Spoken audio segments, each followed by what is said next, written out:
4 teams very much in it ahead of the final round of games, which sees Wales taking on England, Iran taking on the USA. England, really, they are actually probably safe. They would need a huge defeat against the Welsh in order not to progress.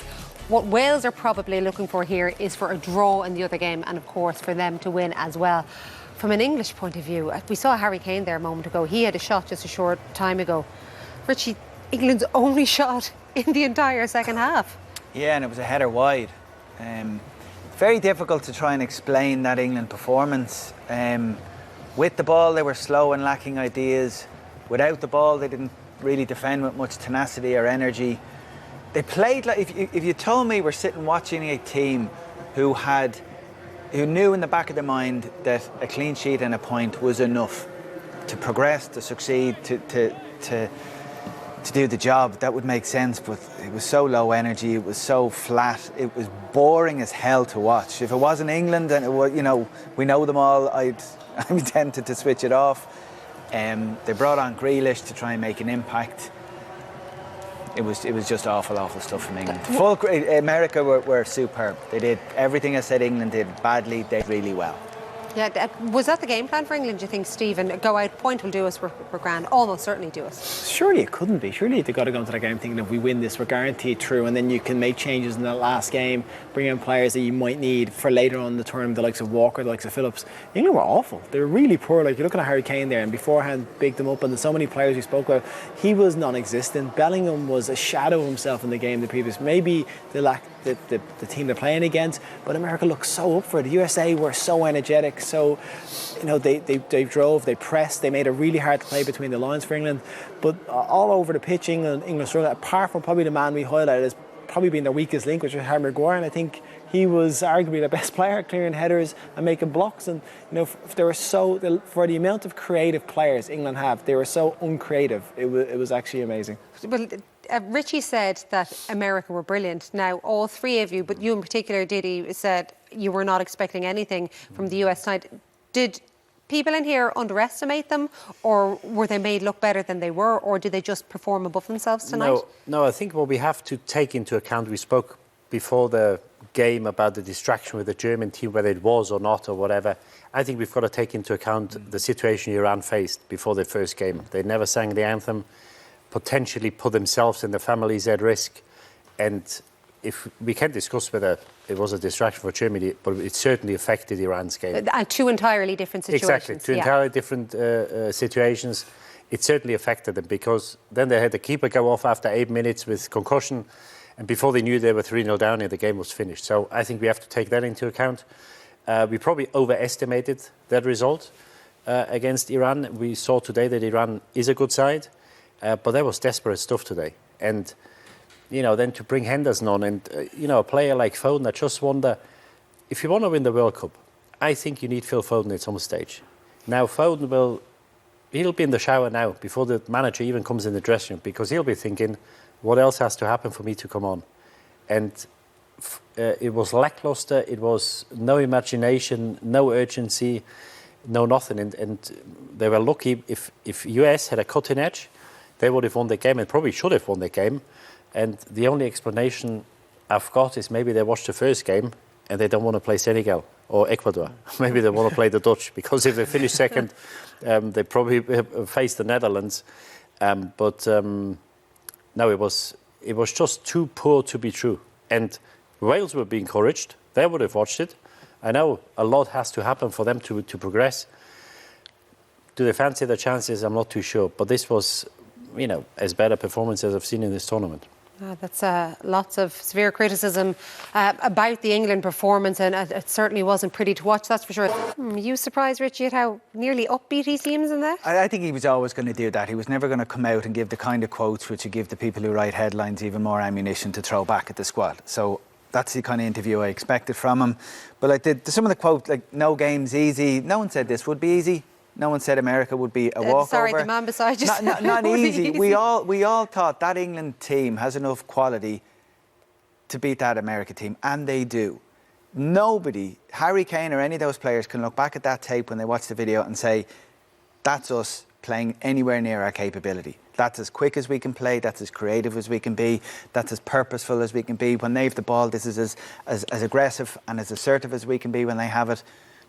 None of those claims could be made. So it was just a really bad performance. And I agree, like, coming into this tournament, England's run of results wasn't great against good quality opposition in the Nations League, and I think the heavy defeat of a team of Iran's ability with the issues they were facing, I think skewed people's view on just how good they are, but they're far damn side better than they showed tonight. And I think they have to hold their hands up on that. The clean sheet's got one name, Harry Maguire. He headed everything, he cleared everything today, was absolutely outstanding. The only player who comes out with any credit tonight. He was just simply brilliant, because every corner, every cross that came in, he cleared it. He put his head everywhere, and I think his form is a concern as well, Harry Kane, because he looked miles off the pace. And when the ball, Ray mentioned in commentary, a few balls, and that's his game, to link up with players. And I think his biggest asset is probably, even when he doesn't score, he's got a value for the team, because he brings other players into play. And today, whenever the ball was played into him, bounced off him, his first touch was not good, looked low in confidence, and again, similar to Foden, obviously Kane more important than Foden, because Foden's not playing.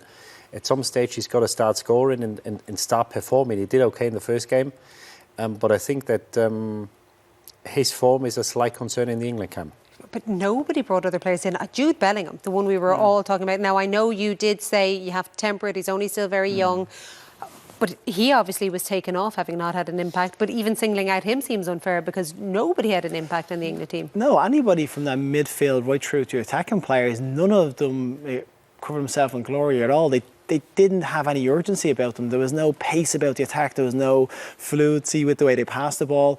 They just were really lacking. I don't know whether they went into it maybe overconfident after that first game. Maybe they just felt they could turn up and they could win that game. There could have been a sense of that, but you just feel with the quality and the creative players that you have, and you know what they're capable of, there was none of that. You can't take credit away from America. Like, I think Adams in the middle of the park was excellent in position and sense. They made sure they pressed them really high. They didn't let them pass between the lines, and that England want to get those balls to those forward attacking players as quick as they can. They made it difficult. So, you know, I think USA, you got to give them credit, but I think from England's point of view, they've got to go back and look at that and realise it was nowhere near as good as what they could be. You put that performance on the back of England's previous performances in previous tournaments, and it makes Monday's game against Iran look like a blip. That was uncharacteristically attack-minded, uncharacteristically gung-ho, probably because they got the early goals against a team that lost a goalkeeper who had loads of issues off the field to deal with. So maybe we're completely wrong, and everyone is, who looked at that Monday side and thought, maybe this is a new Southgate and maybe this is a new England, and Bellingham is the focal point of it. Because there was nothing from Bellingham tonight which matched what we saw on Monday, and the general team performance was so at odds with what we saw on Monday. Oh, short and sweet from Greg Berhalter. He doesn't like to give much away. Apparently, he's regularly like that in his press conferences, especially when it comes to things like injured players, which is probably why the Gio Reyna mishap in communication happened as well last week. Yeah, he was. He kind of just said it as it was. They had a couple of set plays. They were the most positive team out there. They looked dangerous in attack. They were lacking that final bit of cutting edge. But when they got into forward areas, they did really well. They created good opportunities. Pulisic was at the heart of a lot of those good. Weah did well, and then Adams in the middle park. I felt he had a really outstanding game. But it's hard to look at it and not see how bad England was. I think America did really well, but you're looking at it thinking, but just with the creative players, I'm kind of baffled that England weren't able to create more. And I think it doesn't bode well for England, because you feel like there's just something that has to happen. You want to unleash this talent, and I don't think that's going to happen now. It's a strange one for me.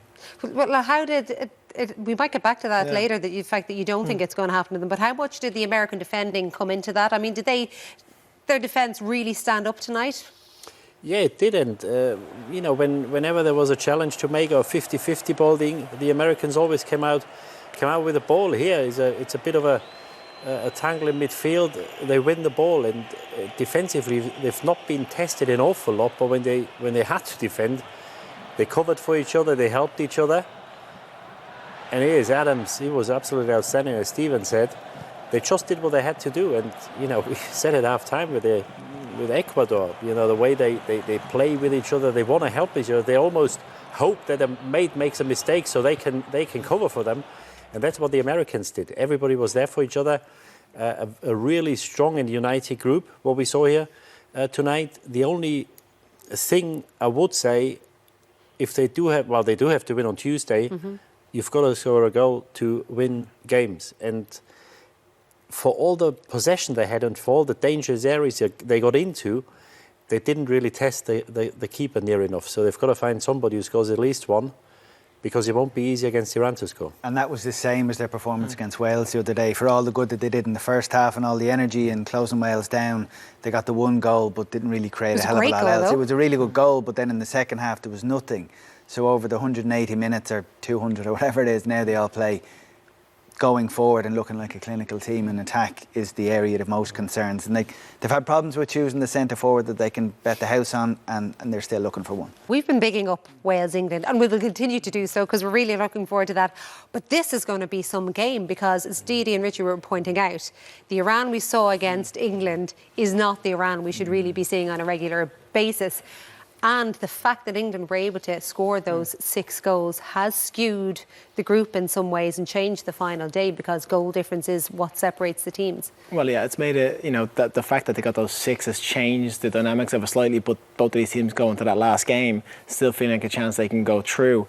Iran definitely have changed their tact and what they're going about. And like I said, there was definitely external factors that probably did affect them in that performance against England. The goalkeeper going off so early as well, and then they conceded a glut of goals, and they were against a team that were very buoyant. It's a different England that came out today, completely different. But going into that last game, America, Iran, it's going to be huge for those two nations to go into it with a chance of going through to the knockout stages of the World Cup. It puts so much on it. You loved the Iran performance today. Do you see them beating the States? Well, probably only need a draw. Makes a big difference if you're going into a game knowing if you avoid defeat, you're through. But I love him. I've become a fan this morning, the way they battled. And I've got to say, in general, we saw some of the so-called smaller nations. If you look at Japan, you look at Saudi Arabia, you look at the US, some of the performance these underdogs produced against the bigger nations has been absolutely exceptional. And I think that what makes it so interesting, I think one of the two will go through, either Iran or USA. I think it'll be Iran. OK, that's going to be really interesting. Just reflecting on that, a 0-0 draw between England and the USA. England appeared to lack any go forward, any sort of momentum in that game. What was that all about? Do you remember half-time we showed action from the first half where we showed how hard England had to work to play the ball out from the defence and how eager America were to close them down? Flip it round here. Look how standoffish the England players are here. What's that, a good 10 yards before any player is near the man of the ball, and you think, OK, maybe it's a strategy, we don't let the front players do it, but in midfield we close it down. Doesn't happen here either. Midfielders all stand off them. Very, very easily, with more or less no resistance whatsoever, USA were able to play the ball from the halfway line to the byline. No tackles, no one closing down, no eagerness, no one asserting themselves at all. And I think that was a feature as well of the whole second half performance and a lot of the first half. Like, Harry Kane can say things like, if we were just a bit more clinical, which is true, but that's a very, very narrow focus on this match. There were so many elements of that game that England should look back on with real concern, because if they repeat that, Wales have a chance of beating them. Well, you were certain when Jordan Henderson was brought on, it meant they were settling for a draw. Mind you, Kane himself did have probably their best chance that came up towards the end of the match. Yeah, and sometimes you probably have to assess a game and say, well, it doesn't look like we are scoring here today. We've got to take the draw. They a brilliant ball by Luke Shaw, but we see it here. Look, it's as much a free header as you get in the box, and he just heads it about 10 yards wide. And this is something Conte said just before the World Cup started. He said he took him off, I think, one game, and he said, oh, he's tired. And watching him today, if I was an England fan, I'd be concerned, because that didn't fill me with any confidence whatsoever.